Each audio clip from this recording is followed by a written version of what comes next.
Bonjour à toutes, bonjour à tous, c'est Peter et bienvenue dans ce nouveau chapitre de Tales of Comics qui portera sur les sidekicks. Je pense sincèrement qu'il est important de parler de la place des adolescents dans l'univers des super-héros puisque d'une part, ils représentent une grosse partie du lectorat de comics et surtout, s'il y a bien une chose que partagent les super-héros et les adolescents, c'est la quête d'identité. Mais avant d'aller plus en profondeur, nous allons faire un peu d'étymologie. Que signifie le terme sidekick ? Souvent mal traduit par le mot partenaire, sidekick signifie en anglais faire valoir. Le rôle de cet archétype est de mettre en évidence les qualités du héros. Son altruisme, son expérience, son sens des responsabilités et son intelligence. Plusieurs grands personnages de la littérature disposent d'un sidekick. Don Quichotte a Sancho Panza, Robin Hood a Little John et Sherlock Holmes dispose du bon Dr Watson. Dans les comics, il y a deux types de sidekicks, l'adulte et l'ado. Pourquoi parler plutôt des adolescents ? Tout simplement parce qu'ils sont les pupilles des héros et des vigilantes. En théorie, ils sont formés pour prendre la relève de leurs mentors lorsque ceux-ci deviendront trop vieux pour continuer leur combat ou auront tout simplement disparu. Ouais, alors ça, c'est la théorie. Les premiers à rentrer dans l'histoire des super-héros sont Jimmy Olsen et Robin. C'est avec eux que les premières pierres seront posées et ainsi les règles auxquelles les autres teenage sidekicks n'échapperont pas. Mais vu que les rares exploits de Jimmy Olsen sont d'avoir créé la montre signal qui lui permet d'appeler Superman à chaque fois qu'il se met dans le pétrin, d'avoir fait l'objet de diverses transformations plus absurdes les unes que les autres, et d'avoir presque failli sortir avec Supergirl, il n'y a pas vraiment grand chose à dire sur son sujet. Et c'est pour cette raison que je préfère braquer les projecteurs sur Richard Dick Grayson, alias Robin the Boy Wonder. Vous devez sûrement déjà connaître son histoire, mais je vais quand même vous en faire un petit résumé. Dick Grayson faisait partie d'un cirque ambulant appelé le Hayley's Circus avec ses parents. Ils formaient tous les trois un trio de trapézistes audacieux que l'on nommait The Flying Graysons. Tout allait bien dans le meilleur des mondes lorsque le cirque arriva à Gotham City. En guise de bienvenue et afin de faire comprendre comment les choses se passaient à Gotham, le boss Tony Zucco commença à demander une contribution au patron du cirque pour assurer la protection de la troupe. Mais le patron du cirque, intègre et honnête, refusa le chantage, ce que Tony Zucco n'apprécia pas vraiment et jura que la troupe regretterait amèrement ce choix. Inconscients de ce qui se tramait en coulisses, les parents de Dick se préparaient à entrer en piste pour éblouir la ville avec un tout nouveau numéro de voltige sans filet. Et là, c'est le drame. En pleine démonstration de leur talent, un des trapèzes céda, les entraînant dans une mort certaine, le tout sous les yeux d'une foule horrifiée, mais pas autant que ceux du jeune Dick Grayson. Cette scène remémora à Bruce Wayne, présent pour le spectacle, le jour où il perdit ses parents. Il décida alors de prendre le jeune orphelin sous ses ailes sombres, et ainsi, âgé d'à peine 8 ou 10 ans, Dick Grayson commença sa formation de justicier. Pratiquant les acrobaties depuis son enfance, il rattrapa rapidement le niveau athlétique du Chevalier Noir et assimila facilement ses techniques de combat. Il portera désormais le nom de Robin, en référence au célèbre archer, et un costume arborant les couleurs que ses parents avaient pour leur costume de spectacle. Voilà, tous les éléments sont réunis dans cette histoire. Pourquoi les teenage sidekicks sont souvent des adolescents orphelins ? Eh bien tout simplement afin qu'ils correspondent à leur lecteur. Le lectorat des comic books est surtout composé de pré-ados ou adolescents. Les éditeurs pensaient qu'il était plus facile pour un adolescent de s'identifier à un jeune sidekick plutôt qu'au héros adulte et expérimenté. D'ailleurs, lorsque le super-héros donne un conseil à son partenaire, en fait, il s'adresse à son lecteur. Mais c'est aussi pour rassurer les parents, car autant le dernier fils de Krypton a un comportement exemplaire pouvant servir de modèle, autant les méthodes musclées du Chevalier Noir pouvaient sembler dérangeantes. Et c'est pour cette raison qu'on lui attribua Robin. C'est afin d'adoucir au possible les aventures de Batman, même si ce ne fut pas immédiat, le processus a marché. Évidemment, lorsqu'une entreprise a une idée qui fonctionne, vous pouvez être sûr que ses concurrents vont la reprendre. C'est ainsi que tous les plus grands héros de l'époque se sont vus attribuer un jeune orphelin en manque de modèle paternel. Le premier Human Torch eut droit à Toro, Captain America à Bucky, Green Arrow se retrouva le mentor de Roy Harper alias Speedy, et Captain Marvel eut Captain Marvel Jr. Mais je voudrais m'arrêter un instant sur Sandy Hawkins, alias The Golden Boy. Il est le sidekick du célèbre Sandman. Sandy Hawkins a repris le flambeau à la mort de son mentor et détient encore aujourd'hui le rôle de Sandman, ce qui est assez rare pour être spécifié. Et oui, parce que dans les faits, peu de teenage sidekicks deviennent officiellement le remplaçant de leur mentor. Déjà parce qu'une partie d'entre eux ont disparu après la fin de la Seconde Guerre mondiale, qui vit s'arrêter bon nombre de publications. Et pour ceux qui ont survécu, ce n'est pas vraiment la grande joie. Roy Harper remplaça pour une courte durée Green Arrow au sein de la Justice League, et cette expérience a fini de manière très douloureuse pour lui. On peut même dire qu'il s'en est mordu les doigts. Dick Grayson, quant à lui, a laissé le costume de Robin pour devenir Nightwing et ne remplaça Bruce Wayne dans le rôle de Batman que lors de très rares occasions. Une fois sa part accomplie, il reprend le plus souvent le masque de Nightwing pour veiller sur Bloodhaven. Et puis il y a le cas Bucky.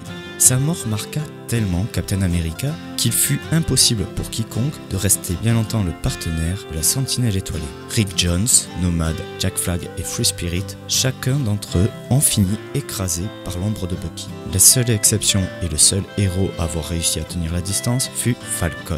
En 2005, le scénariste Ed Brubaker arrivera tout de même à réintégrer Bucky Barnes dans l'univers Marvel. Mais Bucky n'est plus le partenaire jovial que Steve Trevor a connu, mais un tueur de l'armée russe connu sous le nom de Winter Soldier. Après une quête de rédemption et les événements de Civil War, Bucky deviendra tout de même le nouveau Captain America et garda le costume pendant 2 ans. À la fin des années 40, espérant récupérer un lectorat féminin, la firme Timely, l'ancêtre de Marvel, a échangé les petits frères de ses 3 plus grands héros contre de jeunes justicières. Golden Girl deviendra la version féminine de Bucky en 1947. La même année, Namora, la cousine de Namor, arrivera dans son comics pour aider le roi des Atlantes dans ses aventures. Un an plus tard, en 1948, c'est au tour de Sun Girl de remplacer Toro dans les aventures de Human Torch. Les jeunes garçons, délaissés par leur mentor, commencent à se rassembler pour former leur propre groupe, les Young Allies et Boy Commando. Tels les 4 mousquetaires d'Alexandre Dumas, les 2 équipes sont composées de 4 jeunes hommes que l'on pourrait appeler le leader, la brute ou la tête brûlée, l'intello et le comique. Et même si ces idées d'équipe sont intéressantes, il faut se rendre à l'évidence, il était trop tard, la fin d'une époque avait sonné. Après la fin du Golden Age et la grande épuration qui eut lieu entre 1949 et 1955, les Teenage Sidekicks disparaissent avec leur mentor et ne reviendront qu'au début des années 60. Mis à part évidemment Robin, qui malgré tout ce que pouvait dire le docteur Frederick Feitman dans son torchon, est toujours resté aux côtés de Batman, que ce soit dans ses mensuels ou dans World Fitness Heroes, où le dynamique duo font équipe avec l'homme d'acier. Speedy, lui aussi, restera auprès d'Oliver Queen dans la série Green Arrow.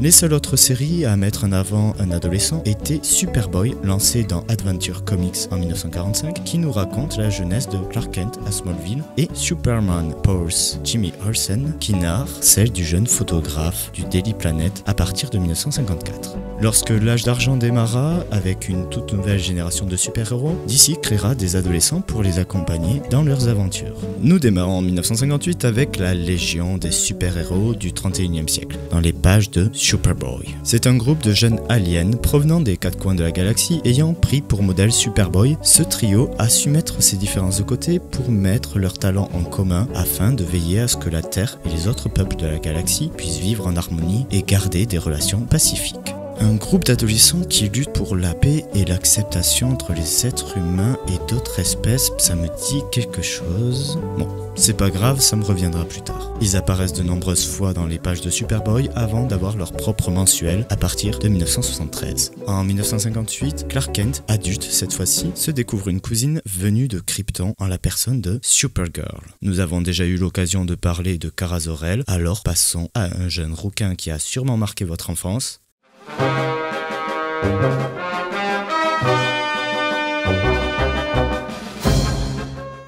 Non, moi je vous parlais de Wally West. Avant d'hériter du titre de Flash, Wally était le padawan de Barry Allen et répondait au nom de Kid Flash. Il est le neveu d'Iris West, la fiancée de Flash, et pour le coup, lui n'est pas orphelin. Non, ses parents vont très bien, ils sont vivants et même aisés, mais ont tendance à délaisser complètement leur fils unique pour partir en safari photo. C'est probablement pour cette raison qu'il préfère passer du temps avec sa tante Iris et adule complètement ses Flash. Au point d'ailleurs d'en être le président du fan club dont il est le seul membre.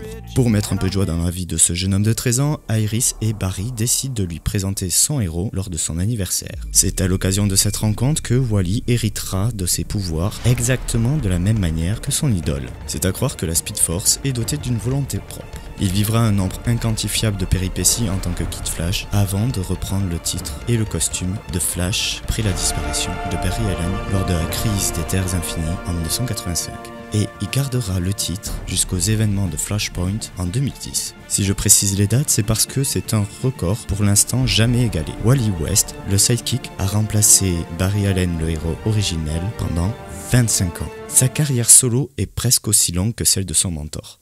Après Flashpoint, l'univers DC a connu une réécriture, ou un reboot si vous préférez, nommé New 52. Dans cette version, le Wally que nous chérissons tous a été remplacé par lui. Et ce mec est une vraie tête à claque, autant dans la BD que dans la série télé. Il est chouinard, capricieux, colérique, bref, c'est un emmerdeur. Et je vais en profiter pour dénoncer un phénomène un peu trop fréquent dans la pop culture américaine, celui de systématiquement changer la couleur de cheveux ou même de peau d'un personnage qui était à l'origine rond. Premier exemple, Lex Luthor. Alors voici la version comics et l'adaptation du film de 1970. Quoi ? Ça compte pas à cause de Dawn of Justice ? Ok, alors Thor, la version du mythe scandinave, et voici la version Marvel. Sans oublier Patsy Walker, alias Hellcat, version comics, version Netflix. Mais ce n'est pas le pire. Alors nous n'allons pas reparler du cas de Wally West, parce que sinon je vais pleurer, clairement. Mais il y a aussi le cas Dog Girl, sans oublier Jimmy Olsen dans le comics et dans la série télé Supergirl. Non mais sérieusement, c'est quoi le problème des Amerlocs avec les roues ? Ok, où en étais-je ? 1959, Kid Flash, ah oui, voilà, les sidekicks des années 60. Évidemment, si tous les membres de la Justice League avaient un adolescent sous leur aile, il en fallait un à Aquaman. Ou pas. Cet homme n'a aucune fibre pédagogique, ni paternelle d'ailleurs. Arthur Curry a perdu plus de sidekicks que d'adolescents ont porté le costume de Robin. Et battre Batman au record de la perte des proches, c'est chaud. Entre les différents Atlantes qui ont porté le nom d'Aquagirl et le pauvre Lagoon Boy, la plupart d'entre eux sont soit morts, soit portés disparus. Sans oublier la perte de son propre fils au cours d'une aventure contre Black Manta. Ouais, ce mec est un véritable porte-poisse. Le seul qui ait à peu près tenu la distance est Aqualad, plus connu sous le nom de Tempest. Mais le pauvre garçon a fini dévoré par la version zombie de ses anciens camarades de pataugeoire lors du Blackest Night. Moralité, il vaut mieux éviter de traîner avec un héros qui craint. Ouais, allez, on passe à la suite.